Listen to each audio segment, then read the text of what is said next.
In the 3 years since I parted ways with my former fiancée, Gloria, my life has undergone significant changes, all for the better, I believe.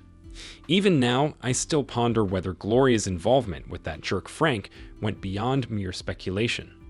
Despite her persistent denial, her actions fell short of my expectations of loyalty. To catch you up on the situation, Gloria deceived me multiple times, claiming to be with her girlfriends or visiting her mother when in reality, she was meeting Frank. Witnesses, including some of my friends, spotted Gloria and Frank together on several occasions, cuddling on the dance floor, sharing kisses, and sneaking outside for intimate moments. Fed up with the deception, I confronted Gloria and Frank outside her house one evening, a time she had claimed to be with her friends. I expressed my frustration, reclaimed my engagement ring, and bid her farewell. From that moment on, I refused any communication with her, despite her persistent attempts to reach out. Desperate to salvage our relationship, Gloria resorted to bringing Frank to a local bar I frequented, hoping to incite jealousy and provoke a conversation. However, her plan backfired when tensions escalated between Frank and me, resulting in a physical altercation. Surprisingly, Frank disappeared from the picture entirely thereafter, never to be seen or heard from again. After much reluctance, I acquiesced to meeting with Gloria, solely on the condition that she would cease any further attempts to contact me. She assured me that nothing serious had transpired with Frank, but I remained firm in my stance that she had crossed a boundary from which there was no return. Though neither of us found satisfaction in the outcome, that meeting marked the definitive end of our relationship. In the aftermath of our breakup, I also underwent a transformation in my habits, particularly in my consumption of Jack Daniels. No longer did I find solace in excess. Instead, I adopted a more moderate approach, limiting myself to 1 drink on weekdays and no more than 2 on weekends. 2 weeks following our final encounter, Gloria's brother Bob sought me out, finding me in my usual spot at Donnie's, with a glass of Jack Daniels in hand and an audience of Donnie and whoever cared to listen. Bob joined us. Though we weren't particularly close, Bob and I shared a mutual fondness and occasionally shared a drink together. As Bob grimaced after taking a sip of his drink, expressing his distaste for Jack Daniels, I quipped, "It's nectar of the gods, my friend. Pure ambrosia," before taking a hearty swig. It was evident that Bob had something weighing on his mind, as it was uncharacteristic of him to seek me out like this. After a moment of hesitation, he finally broached the reason for his visit. "Is there any chance you could find it in your heart to forgive my foolish sister?" Bob's voice was tinged with concern as he pleaded on behalf of Gloria. "She truly loves you, you know. She's a wreck, and I'm genuinely worried about her. She acknowledges her mistake and has learned from it." I took another swig of my drink, signaling to Donnie for a refill. It being Saturday night, I allowed myself a second round. "Bob, I'd like to assist you, especially given our friendship, but you're asking for something I simply can't grant. Gloria betrayed my trust throughout our entire relationship, and I see no reason to believe it would be any different if we were to reconcile. She shattered my faith in her, and living in constant doubt isn't a life I want. Gloria's chapter in my life is closed, and it's going to stay that way. I'm sorry, Bob." "Can't help or won't help," Bob countered, a faint grin on his face. "Doesn't matter. The outcome remains the same," I replied, matching his grin. "Well, I promised Gloria I'd try, so I'd fulfilled my duty. I told her you wouldn't budge, but she begged me to attempt it anyway. I understand your stance and hold no ill will. Hopefully, we can still be friends.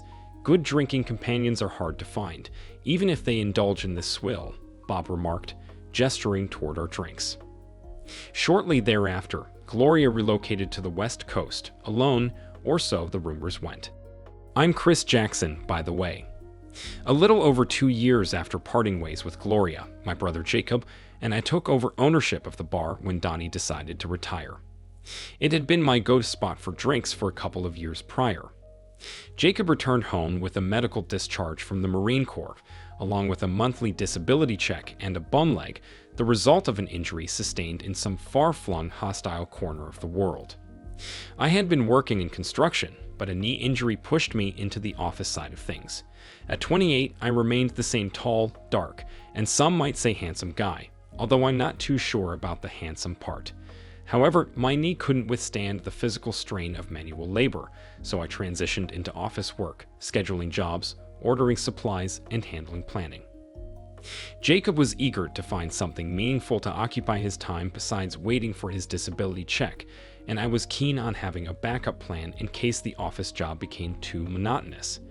With Jacob's savings from his time in the Corp, which I won't delve into for the sake of brevity, just know you should never play poker with him, and my own earnings from construction, bolstered by the fact that we were still living at home with Mom and Grandma, we were able to pool our resources and purchase Donnie's.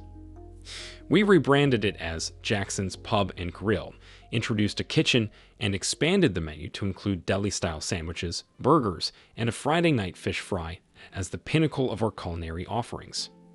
I dedicate most of my leisure time to our pub, assuming a role akin to a military captain, while Jacob serves as the seasoned surgeon ensuring smooth operations. He oversees the bar and kitchen, while I handle administrative tasks. I wear multiple hats: full-service accountant, office manager, purchasing agent, chief flunky, and gopher, all rolled into one. We divide weekend responsibilities between us, and I step behind the bar a couple of nights each week to give Jacob some well-deserved time off. It's a symbiotic arrangement that keeps things running efficiently. We receive salaries and split profits equally every quarter. Physically, Jacob and I bear enough resemblance to pass for twins. We share the same dark hair and gray eyes, but I stand about 4 inches taller than him. Whenever I took over the bar, customers were often bewildered, unable to comprehend how Jacob had seemingly grown or I had suddenly shrunk overnight. It provided some lighthearted amusement until they caught on. Acquiring the pub and the 2-story building it occupied proved to be one of the best decisions Jacob and I ever made. Not only did it provide a steady income stream, but it also allowed us to better support our mom and grandmother. We purchased a spacious 4-bedroom house, relocating our beloved family members from the rough neighborhood where we grew up. Jacob now resides with Mom and Grandma, while I enjoy my own 3-bedroom apartment situated above the pub. I converted one of the bedrooms into a home gym. Transitioning from physical labor to an office role led to significant weight gain for me. Standing at 6'4", I could manage my usual weight of 240 pounds, but I found myself ballooning to nearly 300 pounds, resembling the Pillsbury Doughboy. Having the gym just down the hall was convenient, and with a consistent regimen of workouts 3 times a week, I managed to shed the excess weight, returning to my ideal 240 pounds. The income generated from Jackson's Pub and Grill afforded me a newfound independence, freeing me from the constraints of being solely reliant on my construction job. While I wasn't quite ready to bid farewell to construction just yet, I no longer felt obligated to tolerate any nonsense. If my tasks were completed, I saw no reason why I couldn't leave early instead of idling away in the office until a predetermined time. I diligently backed up all my work on my laptop, a device I carried with me everywhere, ensuring that I remained accessible via cell phone at all times. My role wasn't confined to the typical 8-to-4 schedule. I frequently found myself addressing urgent matters at odd hours of the day or night. I resolved that if my unconventional approach didn't sit well with the company, I could easily return to running the pub. However, it turned out they were quite pleased with my performance, rewarding me with a bonus and a salary increase. One of my responsibilities upon acquiring the bar was to recruit additional staff, particularly for the kitchen as we expanded our offerings. With plans to operate 7 days a week from 11 a.m. to 2 p.m. for lunch and food service until around 10 p.m., I embarked on the hiring process. However, my search proved challenging as none of the applicants for the cook or waitress positions quite matched the personality and job skills I envisioned. My vision for Jackson's Pub and Grill was to cultivate a warm, welcoming atmosphere that would attract patrons and keep them coming back. I aimed to create a place where every customer felt embraced and a sense of belonging, a neighborhood rendition of Cheers, reminiscent of the beloved TV show, where everyone knows your name and both patrons and staff greet you with a friendly hello as you enter. Then fortune smiled upon us when Henry Richardson crossed our path. Henry, a retired Master Chief Petty Officer with 30 years of naval service under his belt, brought with him a wealth of experience overseeing mess halls across various naval vessels and installations, ranging from destroyers to aircraft carriers. His credentials far exceeded the demands of our modest pub kitchen, yet there was an instant rapport between us, and he expressed interest in the job. Having served in the defense of our country myself, I held a profound admiration for the backbone of the military, sergeants and Navy chiefs, who are the driving force behind operational success. Thus, I wasted no time in offering Henry the position during our initial interview. "Chief, do you happen to know of anyone suitable for a part-time cook position? We're aiming to operate 7 days a week, and we'll need coverage for your days off," I inquired, thinking he might have connections within his network. "You won't need a second cook. I've got no family obligations and no one to answer to, so I plan to work the entire week. My retirement pension is sufficient, and this pub will serve as my entertainment, so I don't anticipate taking any days off. Is that acceptable?" Henry replied confidently. "Absolutely, Master Chief. You can start your shift at 10 a.m. and wrap up around 10 p.m. We'll ensure you have a 2 or 3 hour break after the lunch rush. We can discuss scheduled days off if you wish. If that's agreeable, you can start on Monday," I confirmed. Henry nodded in agreement before adding, "Chris, have you hired any waitresses yet? I know a young woman who could benefit from the opportunity. She's a reliable individual going through a rough patch." "You don't need to address me as Mr. I earned my keep as a surgeon in the Army," I chuckled, lightening the mood. "Just call me Chris. Have the young lady come in to see me.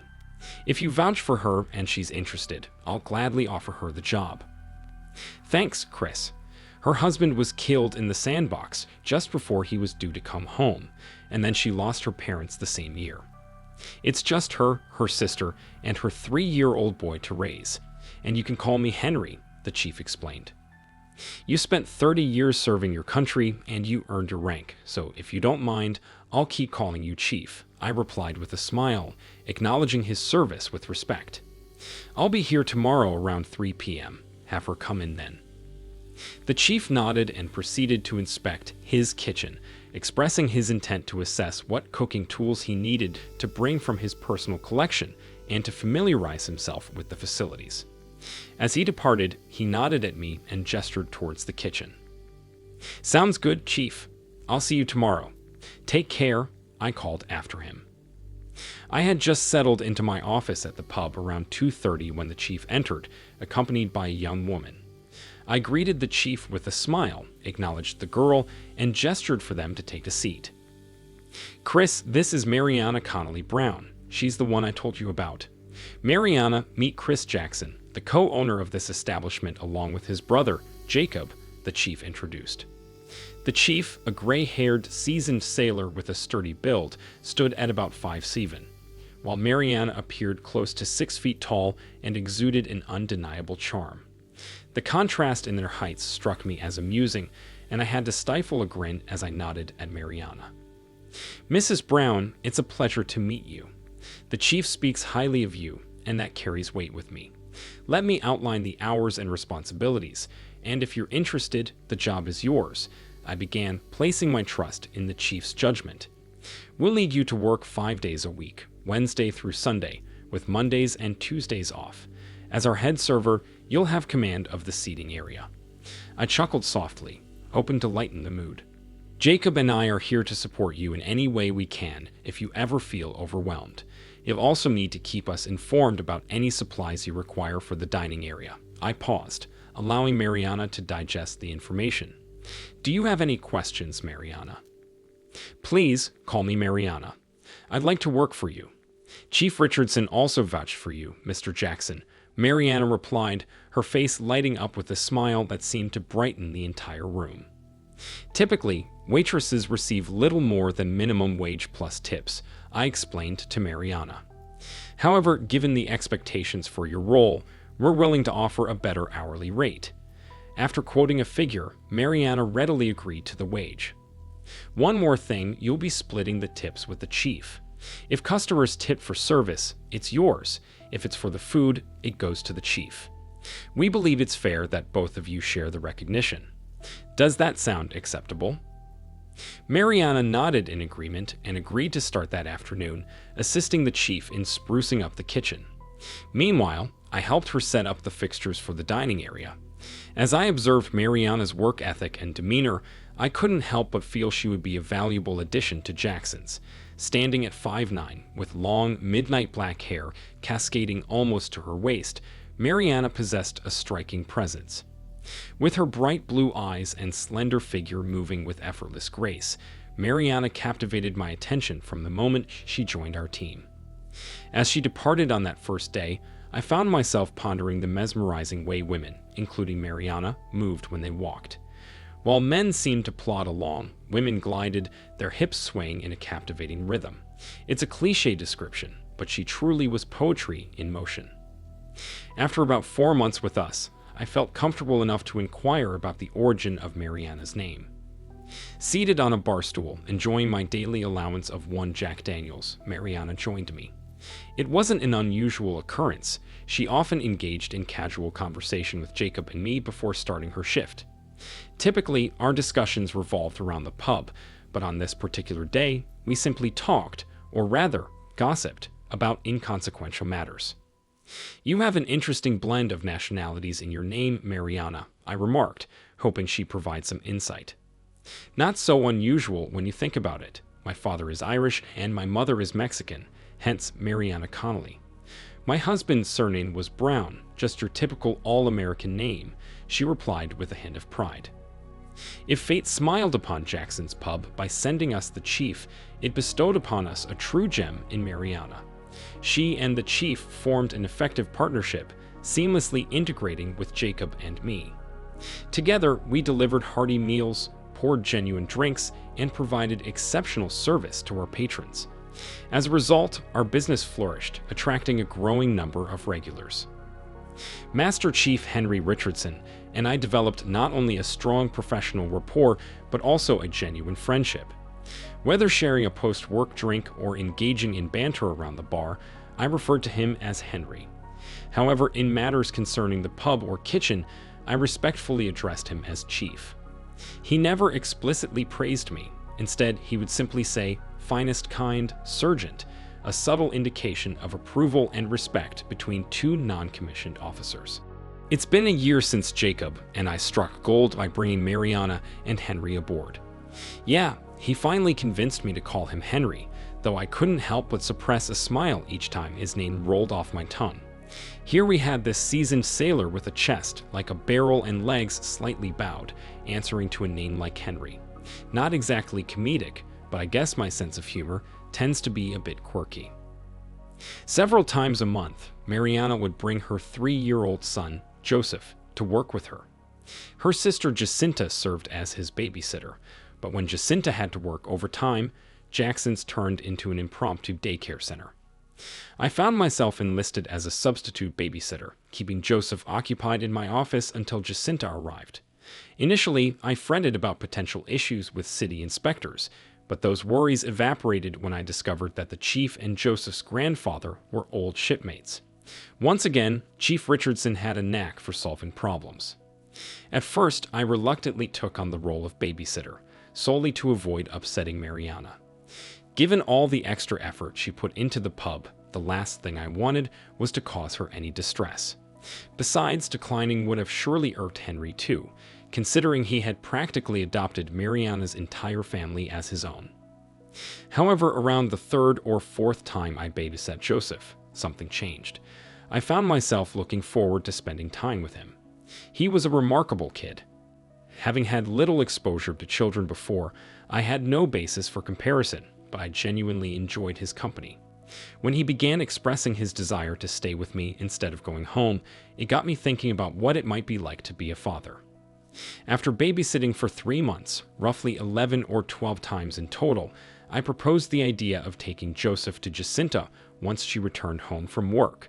She agreed, and I made arrangements to pick him up after she had settled in. I even went ahead and purchased a car seat for my truck, making sure everything was set up for his safety and comfort. At 28, thoughts of starting a family resurfaced for the first time since Gloria. However, my hectic schedule left little room for pursuing or nurturing a relationship.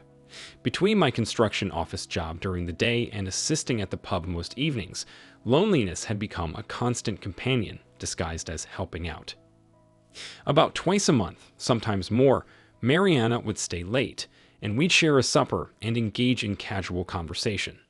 These dinner dates, as we jokingly referred to them, provided a welcome reprieve from solitude. Mariana's intelligence, street smarts, and humor made our time together thoroughly enjoyable. Despite our growing camaraderie, I hesitated to advance our relationship beyond the boundaries of friendship and employer-employee dynamics.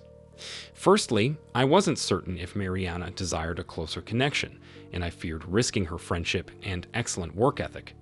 Secondly, still reeling from the aftermath of my breakup with Gloria, I remained wary of diving headfirst into another romantic entanglement.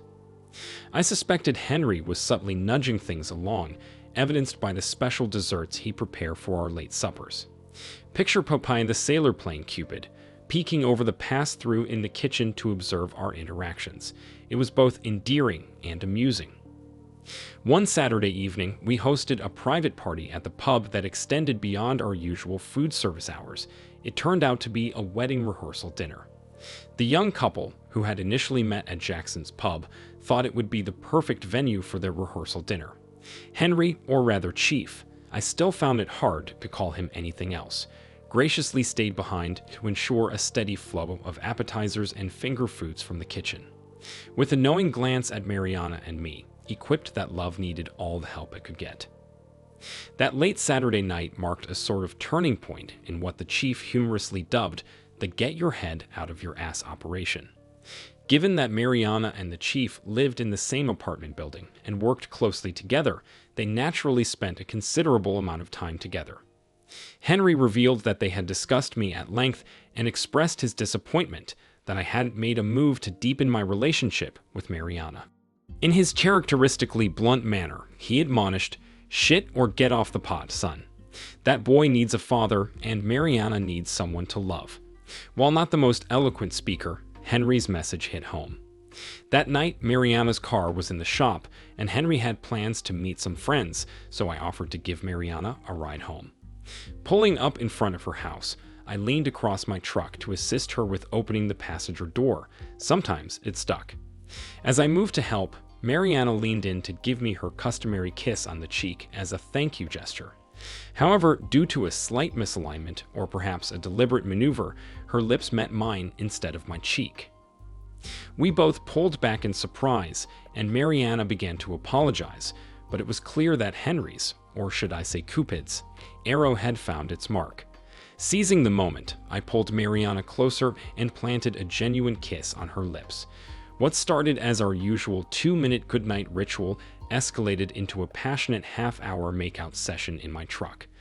While we didn't go overboard and start tearing each other's clothes off, there was plenty of kissing, holding, and caressing. The following morning, I found it difficult to wipe the smile off my face. It felt like true happiness had finally found its way back into my life since my grandma had passed away. Yes, Jacob and I had experienced the loss of one of our ladies due to heart ailments and old age about 6 months after we opened the pub. Jacob continued to reside with our mother in the house we had purchased for her and our grandma. As the Chief strolled past me, he offered his customary finest kind sergeant before disappearing into the kitchen. Watching him go, I turned around to find Mariana standing there with a broad grin on her face. "Finest kind, Sergeant Chris," she echoed, wrapping her arms around me in a warm hug. It was evident that she felt the same way about our encounter last night. That marked the beginning of a new chapter in my life. Mariana and I didn't rush anything. Instead, we savored our time together. On her days off, we'd often plan outings with Joseph, enjoying moments that felt like those of a real family. Sometimes we'd entrust Joseph to Jacinta's care and venture out for romantic dates. And occasionally, after closing up the pub, we'd embark on spontaneous late-night adventures, even if there weren't many options available in the wee hours of the morning.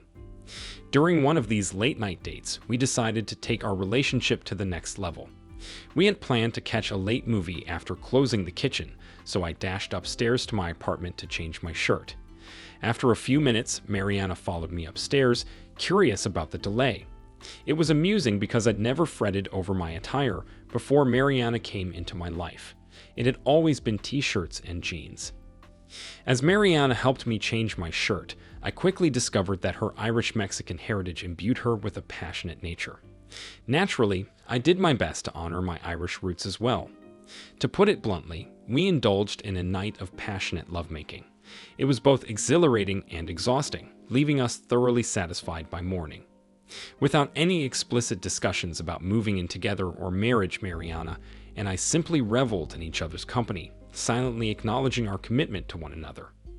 Meanwhile, Master Chief Richardson strutted around like a proud peacock, convinced he had played a pivotal role in uniting us. One evening, when Mariana had a school event to attend, I remained at the pub with Jacob. Amidst serving customers, I confided in my brother about my emotions since Gloria, my feelings for Mariana, and the conflicting thoughts swirling in my mind. "I think I love her," I confessed in response to Jacob's inquiry about my state of mind. "But I'm scared of getting hurt again. I can handle it, but I just don't want to endure that pain once more. It sounds pathetic, doesn't it?" I added with a self-conscious chuckle. Jacob laughed in agreement before offering some straightforward advice. "You're already changing your mindset, especially with what's happening between you and Mariana. If you don't seize the opportunity, some other guy smarter than you will. It's time to stop wallowing and move forward with your life, leaving that Gloria behind you," he urged, his words cutting through the uncertainty with precision. That night, after closing the pub, I drove Mariana home. Joseph wasn't feeling well, so she opted to stay in. After checking on him, we settled on her front porch, wrapped in each other's arms, engaging in heartfelt conversation. Inspired by my brother's advice, I resolved to leave the past behind and take proactive steps toward embracing my future. That night, in a state of complete sobriety and fully clothed, I mustered the courage to tell Mariana that I loved her. Despite knowing that she cared for me, we had purposefully skirted around discussing the nature of our relationship. As I awaited her response, my heart pounded with anticipation. Tears welled up in Mariana's eyes as she enveloped me in a tight embrace, uttering, "Finest kind, Sergeant Chris." The following week to 10 days were filled with unparalleled joy.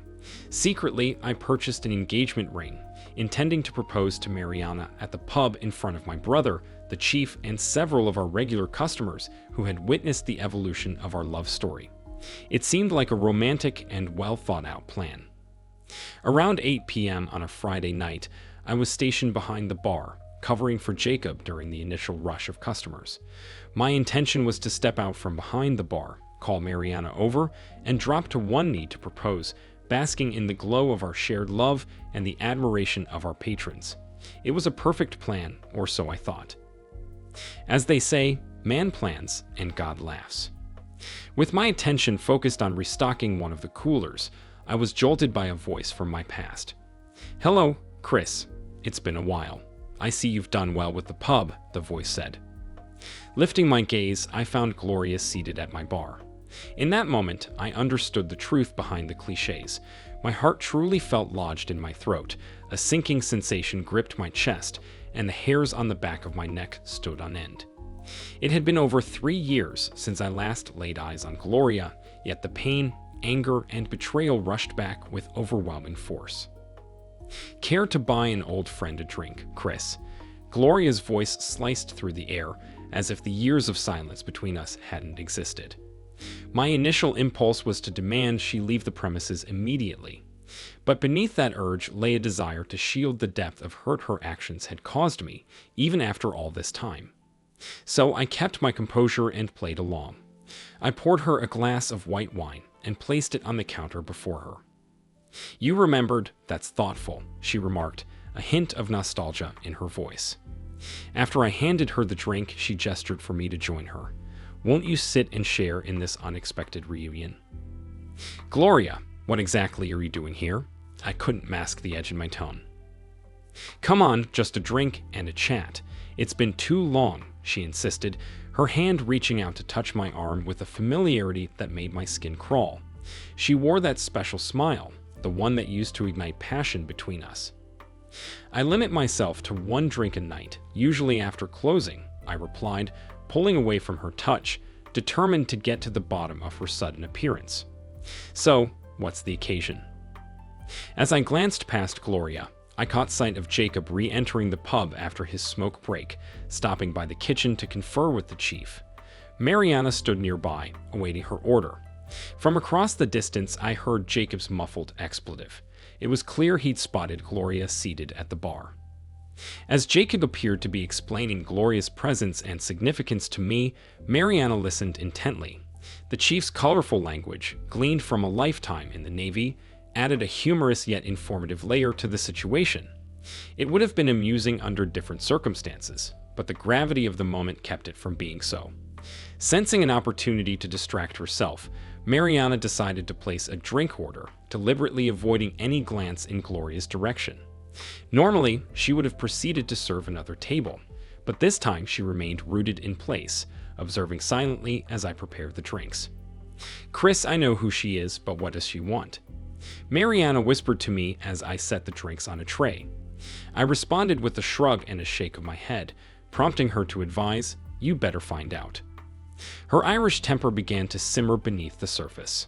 I adjusted my usual time for my nightly drink, pouring myself 3 fingers of Jack Daniels over ice. I needed it now more than later, I reasoned. Gloria's face lit up when she noticed me with a drink, assuming I had decided to join her after all.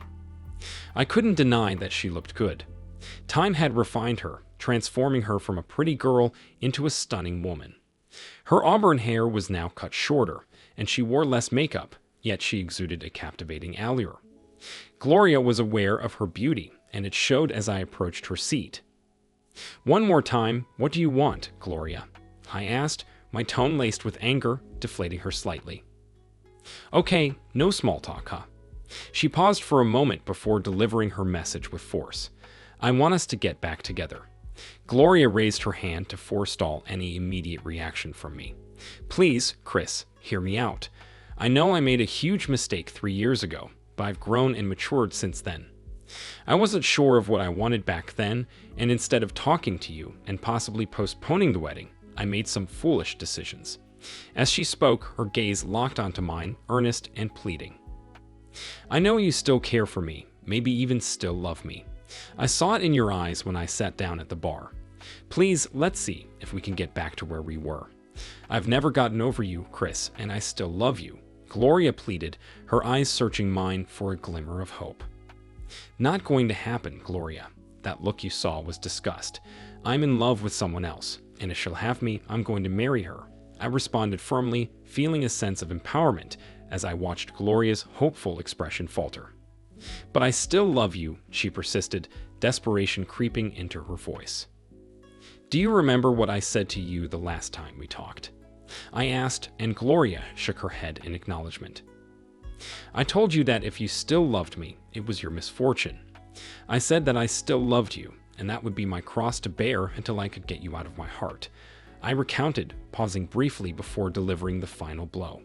"It's not my cross anymore. I don't love you, and I'm better off for it. The wine's on me. Now, for the last time, goodbye, Gloria." As I turned away, I noticed Mariana at the service area, her eyes shining with emotion and a smile playing on her lips. I hadn't realized she was there, so focused was I on telling Gloria off. I smiled back at Mariana, and neither of us noticed Gloria leaving. "You want to marry me?" Mariana asked hopefully, her voice trembling with anticipation. I stepped around the bar to join her, determination burning within me. "I didn't mean for it to happen this way, but yes, I want to marry you," I declared, sinking to one knee and presenting the ring. "Mariana Connolly Brown, will you marry me?" With joy radiating from her, Mariana leaped into my arms, showering me with kisses and affirming her acceptance with each one. There was no doubt in my mind that she had embraced my proposal wholeheartedly. As the room erupted into applause, I looked around and saw our customers standing and cheering, celebrating our love and future together. Jacob's beaming smile and hearty laughter filled the room as he joined in the applause, while Master Chief Henry Richardson, though usually stoic, couldn't contain his evident joy, clapping vigorously with what seemed like a hint of moisture in his eyes, perhaps just a trick of the light. With Jacob locking up the front door and dimming the lights, leaving only the warm glow behind the bar, the celebration kicked off in earnest. Customers joined in, adding to the festive atmosphere, and the revelry lasted well into the early hours of the morning. It wasn't just a good time, it was a memorable, fantastic time for everyone involved. The festivities didn't wind down until the chief finally ushered the last of the guests out around 5:30 a.m. Earlier, Mariana had called Jacinta, inviting her and Joseph to join the celebration. Joseph, though not fully understanding the occasion, had a blast perched atop the bar, engaging in animated chatter with Jacob and enjoying rides on the chief's sturdy shoulders.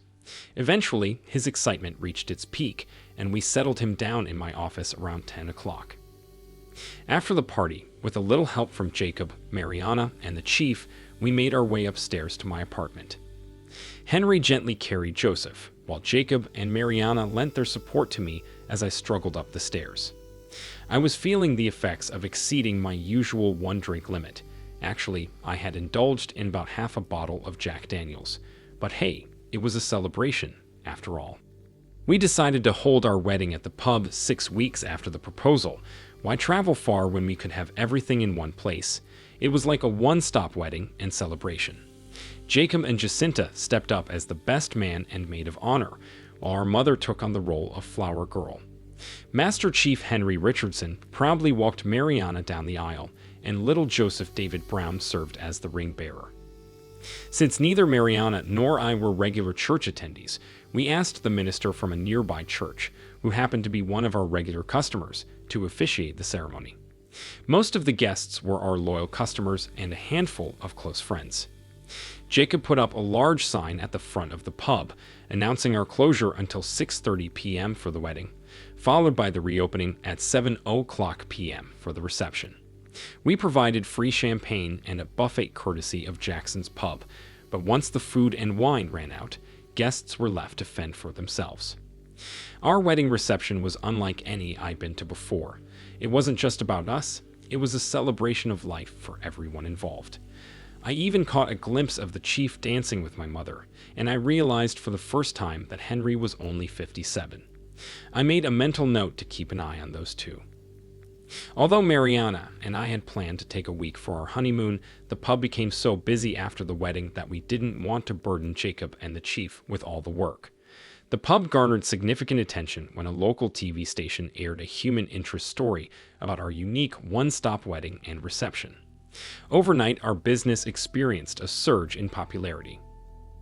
Soon after the TV story aired, we started receiving inquiries from couples interested in hosting their weddings and receptions at our pub. It was amusing how something that felt so right for us turned into a lucrative venture for the business. 6 months had passed, and the initial excitement had tapered off. We had hosted 7 or 8 weddings and receptions at the pub before the novelty began to wear thin.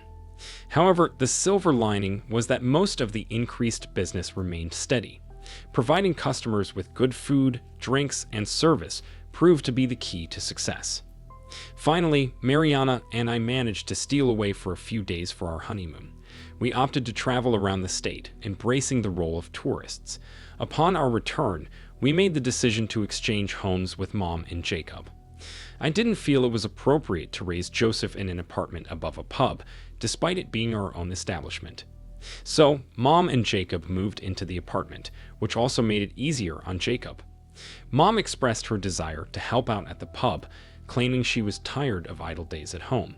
I couldn't help but wonder if her newfound activity was just an excuse to spend more time with the chief. With Mariana, Joseph, and myself in the house, we invited Jacinta to join us. Jacinta started spending weekends at the pub, lending a hand on the floor. This arrangement gave Mariana a much-needed break and allowed us to experience a semblance of normal family life. While I had always liked Joseph after the marriage, I found myself growing to love him and yearning for him to truly be mine. One Sunday afternoon during a picnic, Joseph exhausted himself chasing butterflies and squirrels, eventually dozing off for a nap. Mariana noticed my quiet demeanor and gently inquired if something was bothering me. "Is there something on your mind, Chris? You seem unusually quiet today," she asked with concern. I nodded and took a deep breath before broaching the topic. "What would you think about me adopting Joseph?" "Wait, let me explain," I hurriedly added, anticipating her reaction. "You know how much I care for him, and I want to be more than just his stepfather." I glanced at Mariana, seeing the spark of understanding in her eyes. "I don't want to disregard his father or his heritage, so I don't intend to remove Brown from his name. I simply want to add Jackson at the end," I explained, locking eyes with Mariana. Tears streamed down her cheeks, but her smile was radiant. "What do you think of the idea?" "Finest kind, Sergeant Chris," she replied, pulling me closer across the blanket and planting a kiss on my lips. The following evening, during a quiet moment at the pub, Mariana joined me at the table we reserved for family and took a seat. You know, we never really discussed things before we got married. I mean, we went from dating to I love you to getting married pretty quickly. "What should we have talked about?" I asked, feeling a hint of concern. "Well, several things, but the most important one is how do you feel about us having children? Do you want more kids, or is Joseph enough for you? Just how do you feel about it?" Mariana inquired, her expression earnest. I pondered her question, trying to gauge her sentiments. Honesty seemed like the best policy. "We have a spacious house, so I'd like to fill it up with kids." "And when would you like to start filling it up?" Mariana asked, her grin widening. "Well, we've been practicing a lot, but maybe we should get serious now. I'd like to start right away," I replied, matching her smile with one of my own. "That's good because I'm 2 months pregnant," she announced, chuckling at the shock evident on my face. "What do you think, Mr. Jackson?" "Finest kind, Mrs. Jackson," I said, beaming with joy and anticipation. Another whirlwind year has flown by, and Jackson's Pub and Grill is still on the rise. We brought on board a young Navy veteran to assist the chief in the kitchen. Henry's taken it upon himself to mold him into a fine cook or die trying. Plus, we've welcomed 2 new weekend waitresses to the team. In our personal lives, Mariana and I welcomed another addition to our family, a son named Jacob Henry Jackson. He'll have to embrace his middle name. I officially adopted Joseph, who's now Joseph David Brown Jackson. Mariana has decided to take a break from the pub for a couple of years to focus on raising our boys, or perhaps to lay the groundwork for a 3rd child. Interestingly, there might be wedding bells ringing again soon. Jacinta and Jacob seem to be growing quite close. It's heartening to see. What's even more unexpected is the budding romance between my mother and Master Chief Henry Richardson. I doubt they'll tie the knot, but they're certainly enjoying each other's company.